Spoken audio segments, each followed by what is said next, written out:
Welcome everyone to the webinar. Really delighted to have you again. If this is your first time in our webinar series, welcome to the webinars. Hopefully this won't be the last one. If this is a return for you, welcome back. I'm glad you could come back for the panel. I'm really excited about today's. I'm joined by Keith Metcalfe, who I'll introduce here in a second, and we're going to talk about compliance and risk management trends that we see coming in the next year. And it's going to be a wide-ranging conversation that I think you're going to enjoy. Before we get into it, a couple little things that I always say at the beginning of the webinars. Wanted to make sure that you can submit questions in the Q&A button. So if you have questions throughout the session, click on that Q&A button, type them in. We'll get to them at the Q&A session at the end. If we can't get to them all, we'll do our best to get back to you afterwards. And we are recording. So if for some reason you want to share it with a friend, or if we mention something that you think would be useful, we'll make every effort to include that in the follow-up so that you can get it later. So with that, I thought I'd introduce myself and my guest. Again, I'm John Dillard with ThreatSwitch. Thank you so much for coming back. This is a fun session today because I am sort of a co-host and a co-guest. Usually I interview somebody. And today, Keith and I decided that we were going to interview each other, which is going to be a lot of fun for me. And just in the way of background, for those of you who have not met me before, I'm John.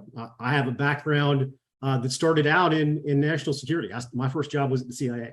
I spent a couple years in that before ending up switching into operations improvement and specifically using technology to help companies solve problems of very large scale processes. And that's what I did for most of my career. Those two things ended up merging at a company called SRA, which some of you may remember, where I was a member of the executive team, ran a business unit there, multi-billion-dollar company that's now part of SRA before founding ThreatSwitch, which is where I am now. But throughout my career, I've really been focused on how to use technology to accelerate and improve large-scale processes. So that's what I'm passionate about, what I'll bring today, especially around compliance and what we see in our customer base. And I'm joined by Keith Metcalfe, who I've been delighted to know for about a year now when we started partnering as companies going back to really end of last year. But I'll let Keith introduce himself. He's a delight. He's been awesome to work with. But Keith, tell everybody a little bit about yourself and how you got here. Yeah, John, thanks a lot. It is pretty cool to be on this call together, especially given that we have been spending some time prior to actually getting under the same umbrella and helping customers solve some problems. And it's a lot of fun to sort of work in companies where we get to now be a little bit more close and intentional, just under the same sign-in solutions umbrella, now as sign-in enterprise. I'm really looking forward to what the teams are going to do. I know you just joined in, so it's all fresh, and we're excited to sort of get going with you in a different way than we have as a partner. So that's exciting. Just a bit of background on me. I've spent 25 plus years in the enterprise software space.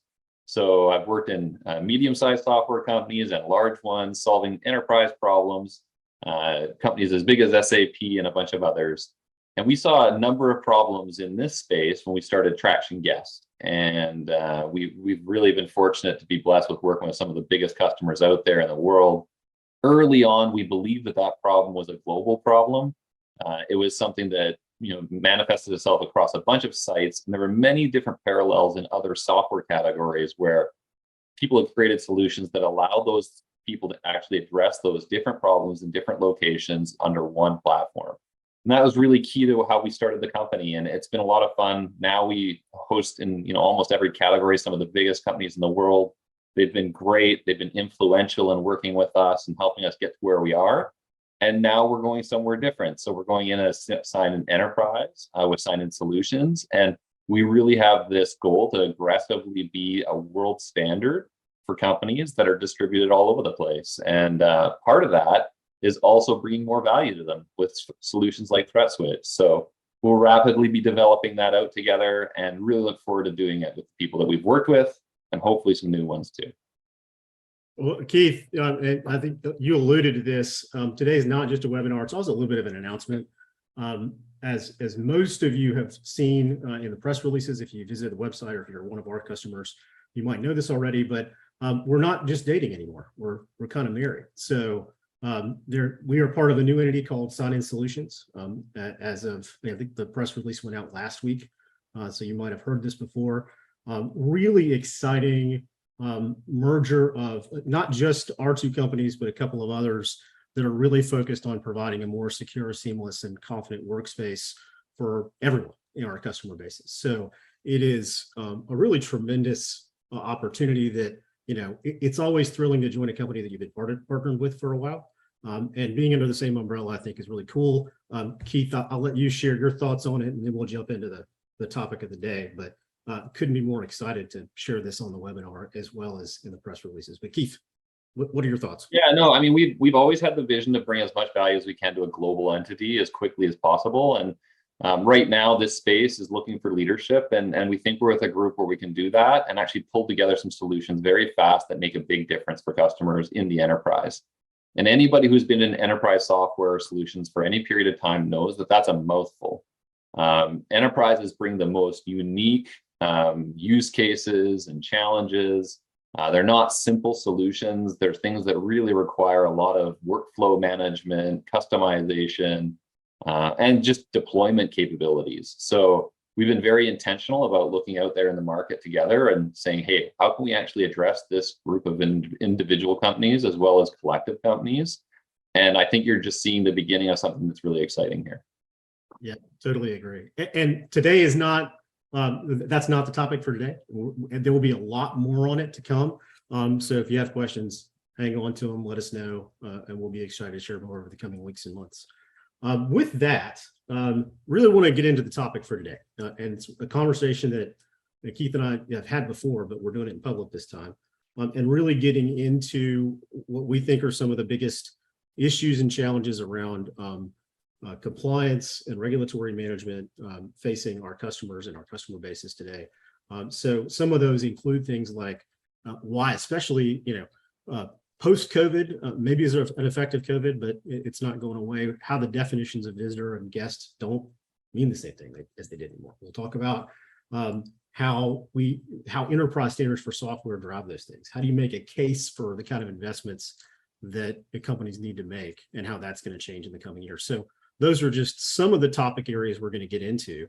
And the way we're going to do this today is we're just going to alternate. I'm going to stop sliding you guys, and Keith and I are going to have a conversation about this. And the first one, Keith, that I thought we could dig into is this issue of what it means to be a guest. What in the context of how regulation is changing, how companies have to have different kinds of practices. Does that word mean the same thing? Is everybody a guest? Is everybody a guest? Talk a little bit about that, because that's really your area of expertise. Yeah, I think one of the things is for us just a little bit of a history lesson on that. I mean, prior to the last couple of years, we spent a lot of time thinking about what is the enterprise software and how could it help these customers. And many of them had a lot of manual procedures. And it's also interesting just thinking about the organization itself. Many of the organizations and people within that we were working with were very much trying to document the entry of individuals. Now, those were usually tied to some controls we'll talk about later, and there were some requirements for that. The pure manifestation of it was a lobby book. But from there, what we started to see was a whole bunch of processes around approvals and watch lists and BOLO and all this kind of stuff. And it was really intriguing from a software perspective, because it just felt like there was so much to peel apart there. But the key premise, even prior to the last couple of years, was that those controls apply to everybody. And they're not specific to a specific individual who's coming into a physical location. Now, in some cases, we were definitely leading those conversations, even though people had controls and they had teams and individuals set up to adhere to this. Many times what was going on is that we were pushing a notion that almost got a sideways glance, right? It's like, yes, we know we have to keep a track of the visitors. And when I say visitors, that usually meant not employees.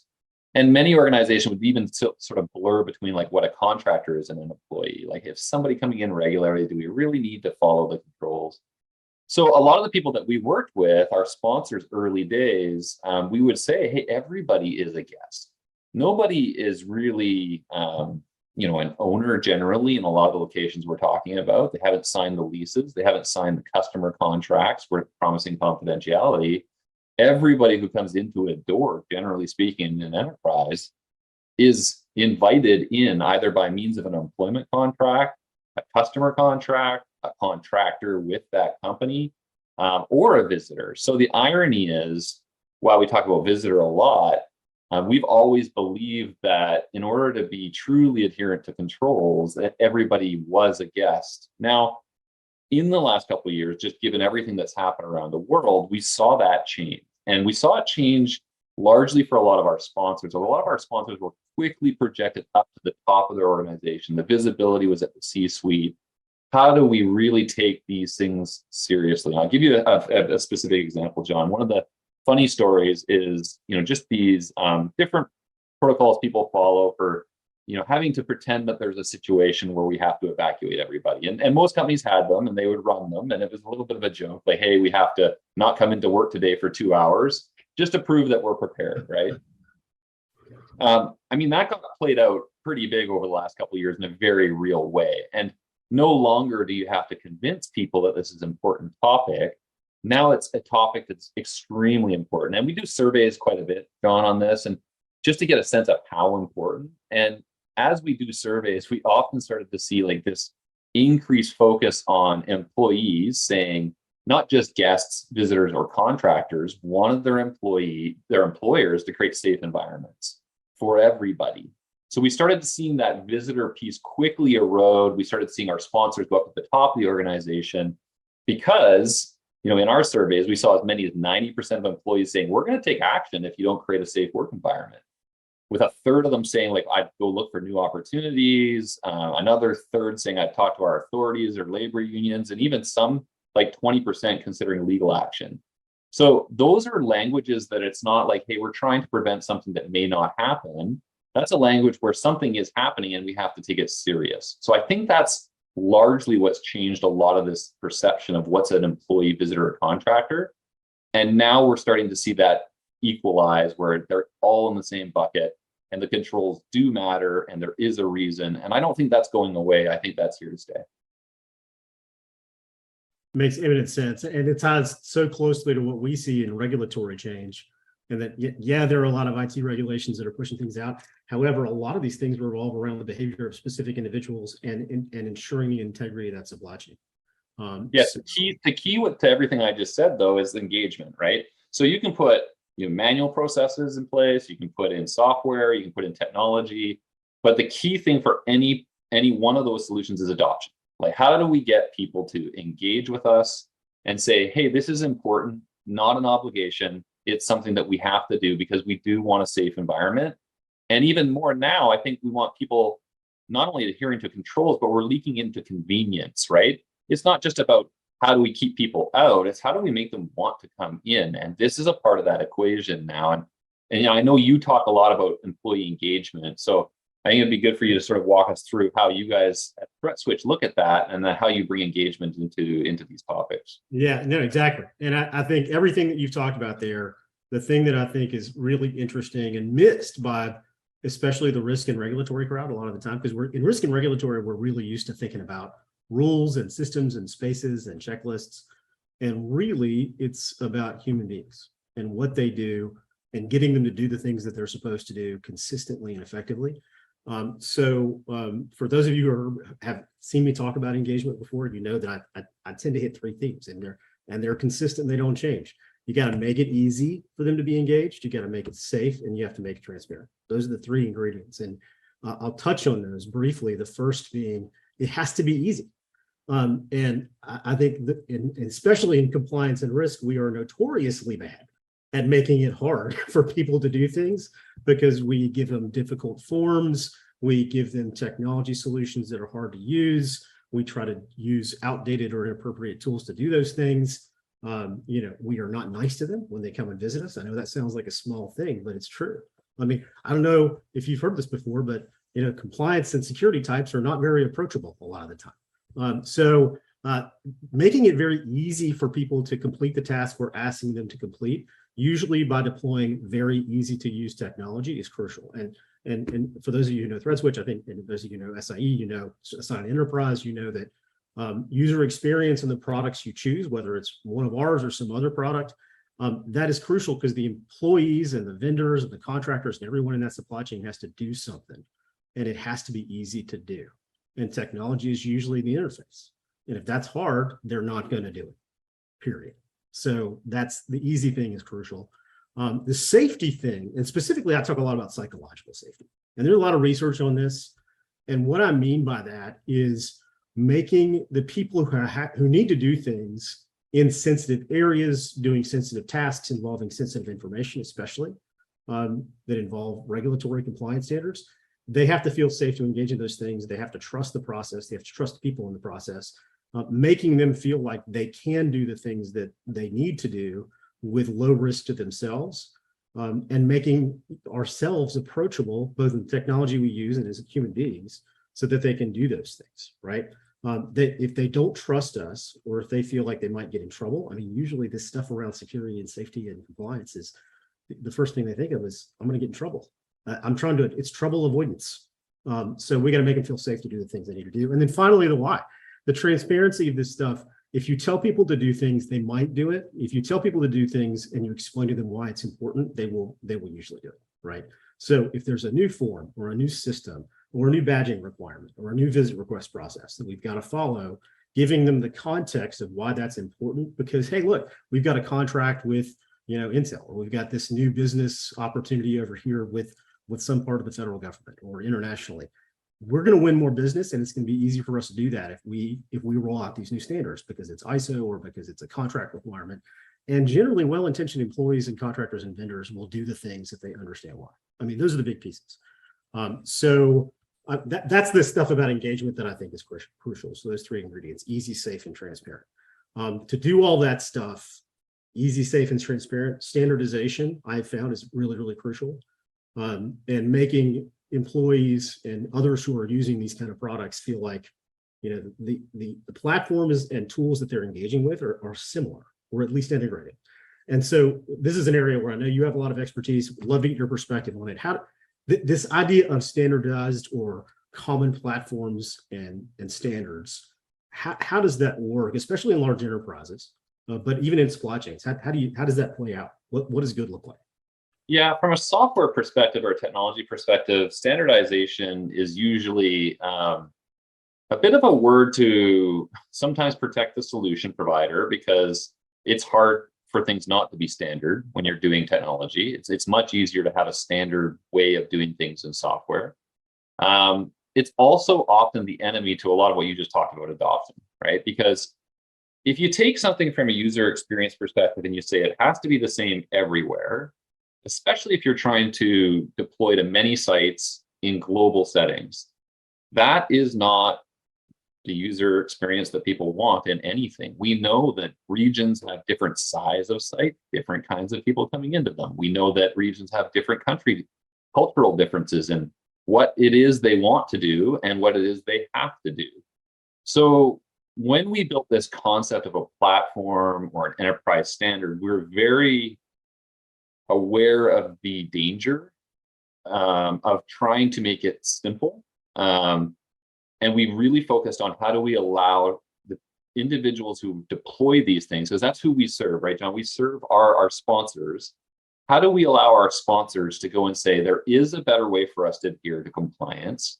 It can be standard, but it is enjoyable. And in our view, there's a number of things we've done from a technology standpoint to do that. One of the key things is, being able to allow people to deploy globally through a cloud setting, right? Not an on-prem setting. It's amazing how many people are still sort of dependent on on-prem software that, sits on a local machine and can't be changed. And if it does need to be changed, somebody needs to be paid a lot of money, usually with a very long time frame to change it. And that becomes very hard unless you're on one standard or platform that's cloud-based, which allows you to do workflows and allows you to fill in this very simple sentence. And we started the company this way. It was a really early realization, John, that we weren't the first visitor management solution in the market, but we believed that every individual location is unique and every person is unique. And the people deploying the software should not be encumbered by the software. It shouldn't be like, oh, we'd really like this location or this kind of visit type to have a different experience. So as an example, that could be language preference. It could be things like for some visitors in maybe aerospace, they need to adhere to certain criteria to provide IDs. All of those kind of scenarios need to adhere to that statement I made that every person and every location is unique. Now, that then becomes very hard to do on one platform. And we spent a lot of time and effort with some really smart people and some great customers to be able to fulfill the statement that they can create the unique solution by location on one platform. Now, the advantage to that is adoption, because the sites are not used to generally having solution providers say, oh, well, you want it to look like this or say that or have these protocols or these approval processes or check these watch lists automated. All those things usually can't be done. So they are used to living with substandard solutions. So for us, we love it when our sponsors come to us and they're like, look what I created. Like, I made this and I deployed this. And people are shocked. And the adoption is where we're really focusing on that. So that's one thing. The other advantage to being on one platform that can do that, and with a modern technology set, is that you can then adhere to compliance requirements. So oftentimes, a lot of our customers want to prove that they're doing things the way they should. Now, if you have customized applications for adoption by location for different visitor types, you then naturally enter into data silos where you have to do exports and bring things together. We've had customers over the years say, they have auditors, they pay an incredible amount of money to try and take manual entries and digital entries and spreadsheets and consolidate them all in an effort to say, look, we're doing the right thing. For us, that should be taken away. And you can only do that if you're on one platform with one data set that says, okay, well, you want to see that we're behind this? Take a look. Here's the export and log in yourself and check it out. It's real time. It's happening. And that just really gives a lot of confidence that people who are employed to make sure we're doing the right thing from a compliance standpoint, that it's happening. Yeah, and I cannot, you have repeated a story that I hear at customers over and over again, especially for compliance, which is really, the part of the business that, we live in at ThreatSwitch. The number of point solutions, not all of which are really solutions, a lot of it is quite frankly manual. There's a lot of clipboarding. There's a lot of writing stuff down that still occurs, spreadsheets, Word documents, to say nothing of a variety of different tools. When it comes time to get audited or to prove that you actually have evidence for a specific set of controls, it's a dang nightmare.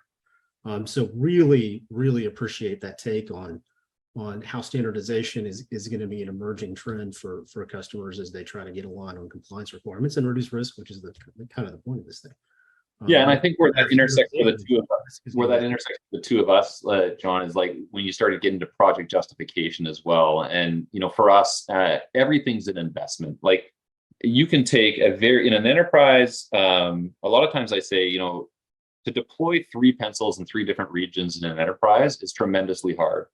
And the reason why, it's not an insult, it's a compliment to the sophistication of the organization. What happens when the pencil runs out? What happens when an eraser is gone? Who owns the pencil? What happens if it goes missing? That's just a pencil, right? Now imagine software. Imagine software and going to business users and saying, what do you want to have happen? Keep in mind those early adoption comments I made. Every person who comes in is unique, every location. What a bold statement to go to a business user group and say. A lot of our sponsors would never say that. They much more would veer towards, hey, I just want to tell you that we're going to deploy this and you have to like it or lump it. And we love it when our customers are able to surprise people and say, no, we really want to hear, and we actually can do it. And look, we did it and deployed it in a very small fraction of time. So I think that changes the viewpoint of compliance and project justification, right? Because when people think it's the latter, everybody goes in gritting their teeth, right? They're like, woof, we're going to put an enterprise standard in place. This is going to hurt. We're going to tell people the way it's going to be. They're going to do it, and they're going to like it regardless. And I know that's something that you've thought a lot about. So I'm going to pass that over to you. It sort of ties into your world as well as mine. Yeah, and I think those who know me know that I love a good financial model. So I get excited talking about how to justify projects. But it's exactly as you described. I mean, unfortunately, in topics like compliance, risk, safety, security. I think a lot of boardrooms and a lot of executives, except for maybe CFOs, that would be the one exception. They tend to see those things as friction costs. They don't get excited about modeling, and it's not a straight line investment problem like you have with, hey, I'm going to spend this much more on marketing and I expect it to produce this much more business. I think it's harder for this audience, our customers, the kind of people who have to deal with these things to justify their spending to the executive team and the board. And this is, it's something I have spent a ton of time on. There are a few things that I've noticed. One is a lot of folks in our environment, they think like compliance professionals or safety or security professionals, instead of thinking a little bit more like insurance adjusters, which is probably the better way to go. That it's not really a straight line cost benefit analysis. It's a little bit more like probabilistic modeling. In most cases, what we're trying to do is think about a bad thing that might happen, right? There's going to be a spill. There's going to be unauthorized access. There's going to be a compliance violation. There are several very bad things that could occur. And those things have costs. And what's the likelihood that those things occur? That's the number one thing that, in terms of the thought process, that doesn't occur with most professionals that we advise them to kind of get past.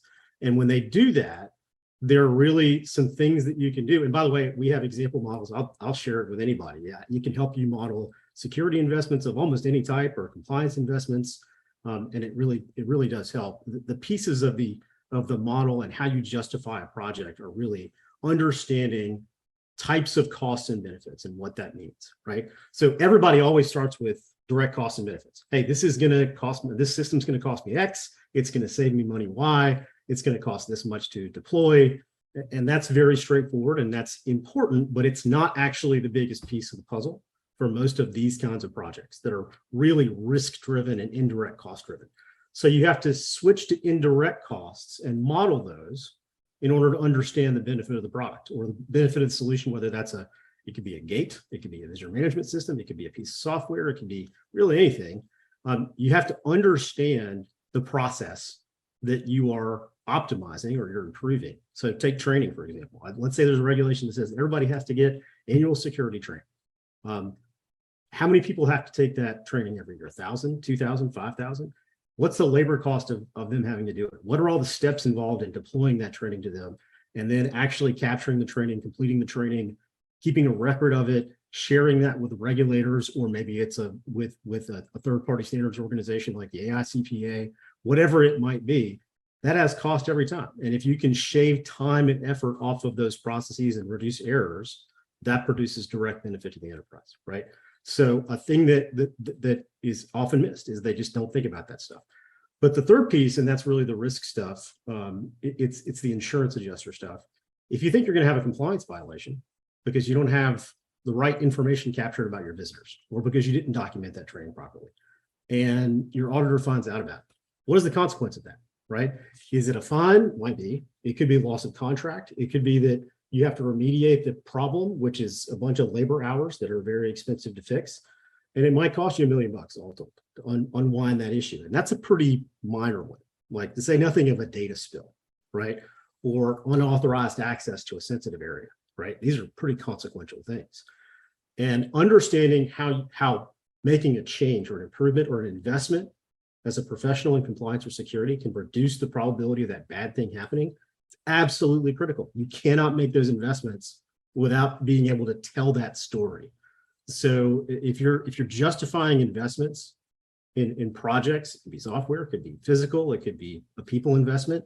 The thing that is absolutely crucial, and I do see the regulators understanding and reacting to this, and I think it's a trend for next year, that ability to tell the story of this thing is less likely to happen because we manage passwords this way, because we are doing our front desk badging this way, because we are doing training this way, because our system security plan has these components.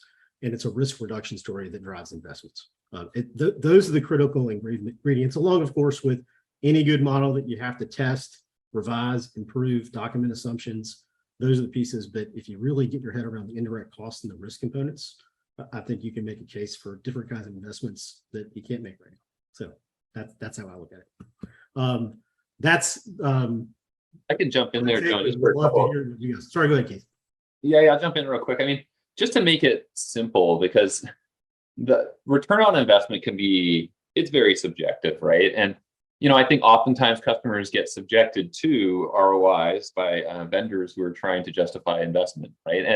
And I've been in that position. It's always funny when a vendor comes and talks about ROI. I'm like, oh, I wonder what price tag's coming after this, but it's really high.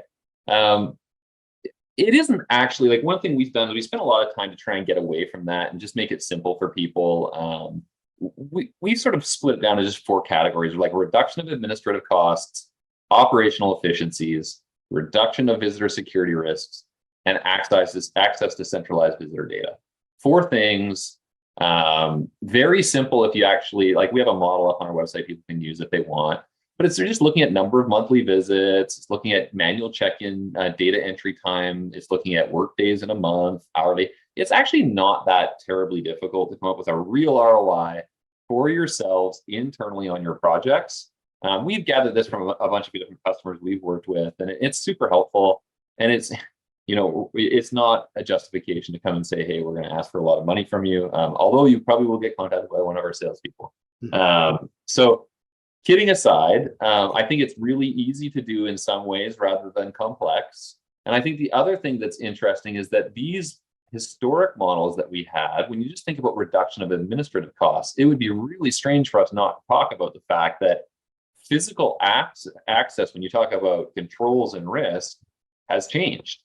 Like, we are virtual as well. And you think about some of those topics that I just went through, like administrative costs of adhering to OSHA controls, where you're talking about things like, the elimination of physical hazards and the replacement of physical hazards, isolation of people from hazards. Like, how do you take those concepts that were once physical on premise and now apply them to virtual? And I do think there's some really interesting things we're doing from a solution standpoint to look at that. And it's sort of exciting because those things that we're talking about when we talk about return are all about people's safety. And that's a noble thing. It isn't something to calculate just to justify something for the sake of doing it.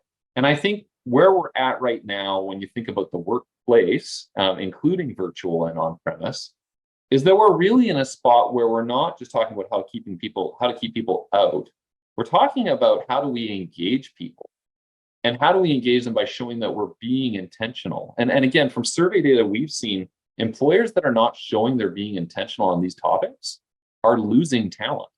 And that's because the trust bond between those two entities is not strong, right? And I think anything you can do to take traditional controls, like that hierarchy controls from an OSHA kind of perspective, and apply it to the relationship between the employee and the employer, and then start looking at those returns with the same kind of simple calculations, it gets extremely interesting. But it does require a lot of people to cross that chasm of thinking about, really our engagement with employees as visitors wherever they may be versus coming into a physical location. And I think a lot of the controls out there are still sort of adapting to that. I mean, it's obviously a big change in a short amount of time. And these are topics that are not newly born, right? There's been a lot of thought and attention put into them. So I think you're right. I think we're going to see some super interesting evolution of this. And I also think the future requires leaders in their respective companies and us as technology providers to really look at the true problem, not focus on the historical problem. 100%. And in thinking about my reflections, and I do want to get us to questions pretty quickly, but I thought we'd each take a couple seconds to kind of put a bow on the things we talked about to this point and then switch over. That point you made about the shift from just physical to more of a logical distributed workforce with different kinds of locations, guest meaning a different thing, space meaning a different thing, and the implications for that, for how regulators approach our companies and how our prime contractors or supply chain respond to those things. I mean, that's the biggest driver of regulatory change over the next 2 to 3 years. I mean, yeah, cybersecurity gets a lot of attention, a lot of workforce stuff gets attention, insider threat gets a lot of attention. But really, in the context of how workflows and workforces are moving around differently, that's absolutely crucial. And the fact that the reason why a lot of companies do these things in the first place is because they have to initially, is a starting point to getting it right, to making sure that you actually do the things you're supposed to do and reduce risk. So, that's my takeaway in looking at and hearing what you're saying about next year. That's my gut feel about the key takeaways, but we'd love to hear a couple nuggets from you, and then we'll open it up for questions. Yeah, I mean, it's interesting because we've talked about adoption, we've talked about technology's role in adoption, but I do think there's a role of our sponsors, and I'll tell you, John, like our sponsors who are being the most successful with adoption feel like they're doing something extremely important and noble, not something they have to do. The sponsors that we work with, they are up night and day, doing an extremely hard job navigating a lot of different groups who are all trying to figure it out right now. And we're seeing it organizationally sort of manifest itself a little bit interestingly too. I was on the phone with a person I know very well in the industry this morning, and we were just talking about this, like how in an enterprise, an organization needs to organize itself in a way that can actually action on items. And we're seeing the emergence of health and safety and physical security and IT all starting to come together and really say, hey, we have a bigger issue here. It's engagement of the employees. It's the convenience of them coming to see us. It's not only that we have to keep people out that shouldn't be here. And I'm amazed by some of the organizational changes that are happening around this. It's very fast. And I think it's a testament to the dedication that, I know this one individual, very, very closely. I know how much he cares. Like it's just something that he feels really important. And it's not because it's an obligation. It's because something that's in his mandate to control. And he feels that it should be done as well as it can be done. And that is a very big statement in a very big organization with a lot of different stakeholders. So that's one thing I'm noticing on that. Yeah, that's wonderful, and it is a heck of a lot easier to get up and work for the morning when you know the people who are consuming what we do every day really love their jobs and love what they're doing and have a ton of purpose. So, and I think that's largely this community who's on the call. So let's hear from them a little bit. We're going to open it up for questions, and what I'd like to do first, we always put a brief poll in the middle of this webinar. One, because we want to know if you'd like for us to contact you. If you don't, that's cool. Don't worry about it. But if you do, we'd love to chat with you. If you would like to learn a little bit more about us and what we do, certainly in the context of the combined entity. But it also gives you a break to type questions into the Q&A button. So use the Q&A button directly in the middle of the Zoom window. Type in your questions. We've got a couple that have come in already, and we'll jump into those here in a sec. So we'll give you a few seconds to complete that. And while we're waiting, I try not to sing Jeopardy music or anything like that. I found that people tend to leave the webinar when I start singing. So I stopped that, Keith. Never goes well. I almost feel like calling you on that and listening to it. Never going to happen. It's never going to happen. People have asked. Okay. All right, let's close that poll. Thank you for that. And let's jump into some questions. The first one that I see, actually, you touched on this a little bit, but I think it's worth revisiting, and that's cloud software. Obviously, we're fanatics about cloud software because we run cloud software companies, and now we're part of the same one. So obviously, we're believers, but I think there are a lot of folks that have a question about, especially for secure stuff that's PII, PHI, highly regulated, that might need to be in special environments. What would you tell folks about cloud software and really why you have passion around it as a good solution, not just operationally for good technology, but also for security considerations for these customers? Yeah, I mean, one of the golden rules for data and the security of it in the enterprise is you collect what you need to. If you haven't collected information that you don't need to, and then you have a problem, you have a bigger problem. So this ties back to my earlier statement that every location and every individual has to be unique. And this becomes extremely important when you start collecting information for purposes of control adherence. And I'll give you some examples, John. Like we've had customers who, with a week's notice, have had their legal departments decide that we need to collect certain details about certain kind of visitors in certain locations, and that needs to be deployed in weeks.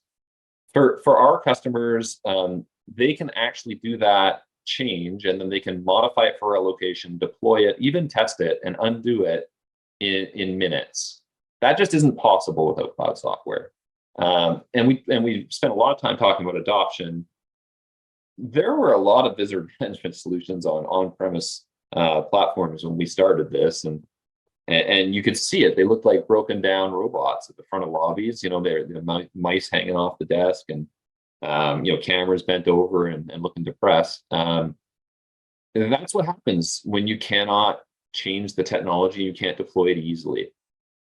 I will say there's a huge amount of responsibility on the vendor when you're in the cloud, and we spend an enormous amount of time and money on making sure that we respect that customer's data, and we respect it with programs and certifications and people on the team who have support to make sure that data is actually protected. So I think that's a part of playing at the enterprise level. We've been talking about enterprise customers a lot. Most of our enterprise customers either use cloud solutions today, or they even provide them.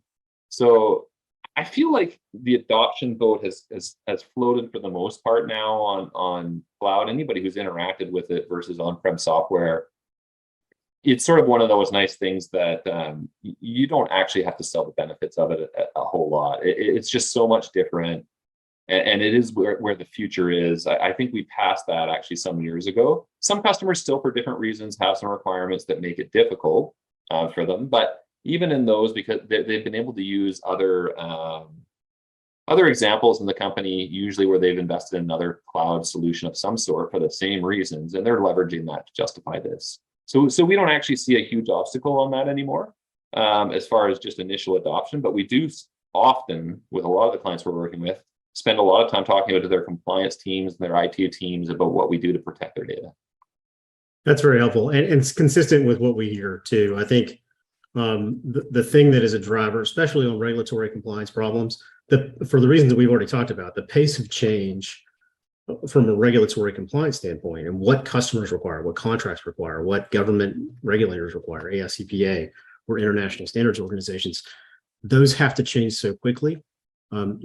As a compliance software provider, you can't possibly keep up with that in an on-prem environment. It's just not realistic in a large scale. So for us, there's not really another model that works effectively to serve our customers. So, and to your point, I think we don't have to explain it very often, and a lot of our customers are insisting on cloud for all their solutions. So that's a positive sign, I think, for both the health of the software and also for security. So yeah, that's good stuff. Got a question here. Actually, this one's about us. What are the company's plans for the future of our technology platform and what that looks like? I will say, as an opening caveat, all this stuff is pretty new. So we just announced a few days ago. So that's the one thing that I would mention, that a lot will come. But the one thing, Keith, that I'll say, and then I'll really let you answer this question. I've been absolutely overwhelmed by how much of a priority everyone's placing on ensuring our current customers are taken care of first. So I'll put that caveat out there as one takeaway, aside from our technology plans. But what are your thoughts on where we're headed? Well, look, cloud software is easy to deploy. So if you don't do it well, people can go find other cloud software. And I think that's the contract that we enter into with clients. And we need to be listening to them. We need to be doing things within the platform, and we need to be furthering it. The other thing is we have to be investing. If we're going to bring other companies into the fold, we have to invest in platforms where we can connect them. And that's the other sort of more, vendorish kind of topic, is that, with modern architectures, it's very possible to take solutions and create sophisticated use cases through them quickly. And that's what's exciting about, a ThreatSwitch and ourselves and a Frontstar and whoever else that we bring in. The architectures that we're looking at allow us to do that, and the benefit will come to the client. The alternative is that they can go somewhere else. So we just have to really do a good job at that, and I'm confident we're going to. There you go. Outstanding. More to come. Another one here on this is hybrid workforce. So how do we address the hybrid workforce engagement issue?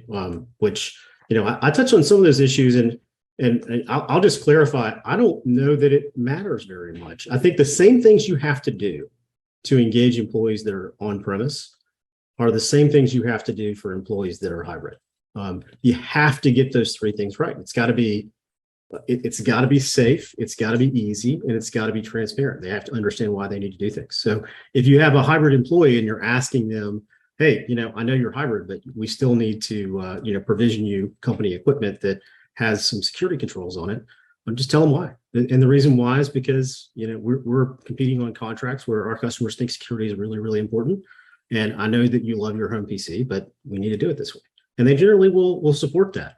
And I think the one difference, to the extent that there is one, is the technology choices probably shift a little bit. Some things that you can get away with on-prem, you can't get away with hybrid. The frequency of communication, the ease of use, being mobile friendly with the applications you're asking them to use, for example, if there are applications being used to communicate, I think that's the number one thing. But that said, even if everybody's on-prem, you need to do those things. Like it doesn't, everything that enables the hybrid workforce should be done for the on-prem workforce anyway. I think that's the crucial issue. But Keith, what are your thoughts on that? What's maybe different about hybrid? Man, I mean, we are, was it you? I think we were talking about this just recently, John, like we're sort of we're in a moment where we're going to be writing Harvard business reviews of what we're all going through right now, in some years in the future here. And the challenge is that most employers and employees are in a contract where they're trying to figure this out right now. And because it's a complex problem, solutions have been thrown down and they haven't worked real well. And, it's resulted in frustration, consternation, and irritation on both sides, I think. And I actually view it as an opportunity to really look at the future rather than like, how do we go back to the past? And I think the future is a combination of the two. And when we say hybrid, even that right now has such a poor definition when you just go, even within a company, like different views of it by team and companies and individuals. And yeah, it's just really, it's a complex problem. And the software side of me says, that's great for us because complexity is something that we can innovate around. It's something that we can help people with. And, I think that's something that, people can talk to us about. I think as they're trying to navigate their own employee base on these topics, they should come and they should say, hey, how can the technology make a difference in it? Because it can. And that's a good thing. And I don't think there's a quick answer coming on a lot of this stuff. I think we're on a journey here. And as long as everybody approaches that journey with good intention, I think we'll end up in a better place. I don't know what it'll look like myself, but it sure is fascinating to be a part of. Interesting times. Cool. Another good one here. Congrats on the partnership. Any thought to create end user groups for customers to keep a flow of information between company and customer? So I think this one again is twofold. I think it is about us and how we're doing it, and what our plan is to ensure there's good flow. But I think it relates to some of the themes that we've hit today on engagement, adoption, because in most cases, working across organizational boundaries and sharing information is the same stuff that is about it's the same stuff about what's a guest and how do you engage employees. It's the same sort of answers to those questions that we provided earlier. And I think the short answer for us is yeah. And doing events together is something we've really enjoyed over the last year. For those of you who were at NCMS or GSX, we were there together. So some in-person stuff is making a comeback. Are you seeing the same thing, Keith? Yeah, I mean, again, back to my earlier comments, that we have platforms that allow us to make modifications to them, and those modifications in early conversations, we're talking about use cases.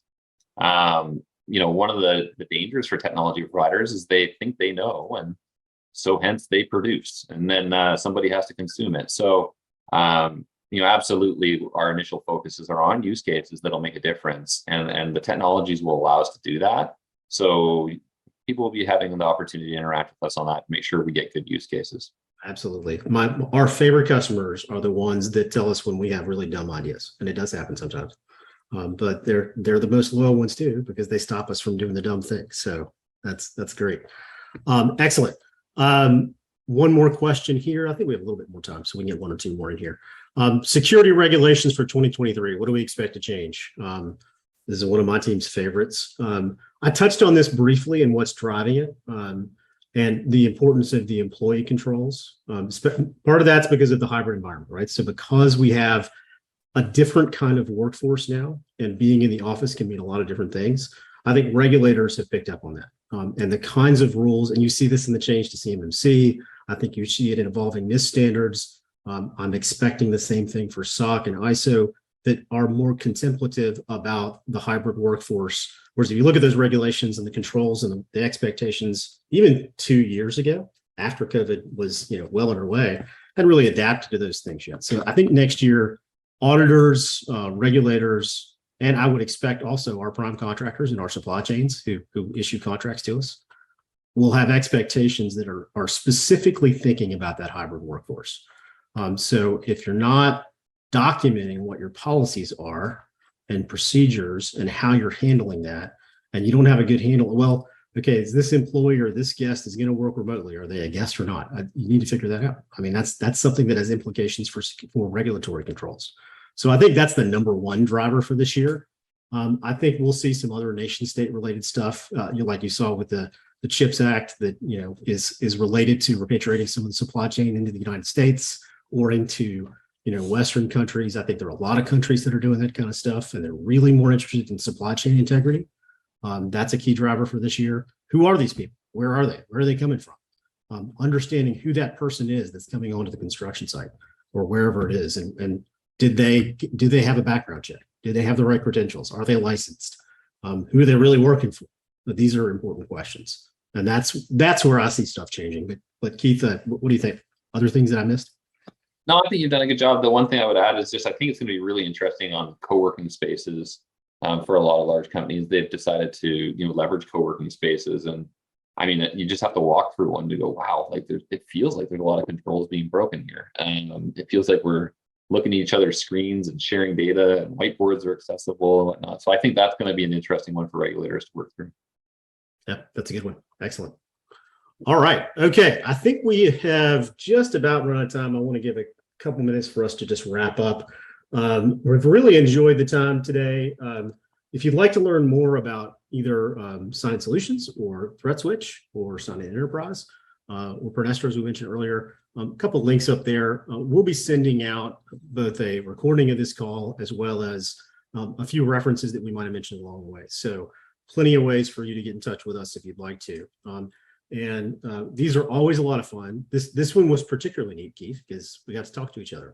I got a few questions thrown my way, which I don't usually get. I'm usually on the interviewer side, so thank you for that. Thanks for hosting it and running it. You did a good job. Appreciate it. Thank you, sir. Always a pleasure, and thank you for everyone who attended. Look forward to the next one, and there will be more to come. Stay tuned, and we'll send out announcements for next month's running. Everybody have an awesome day.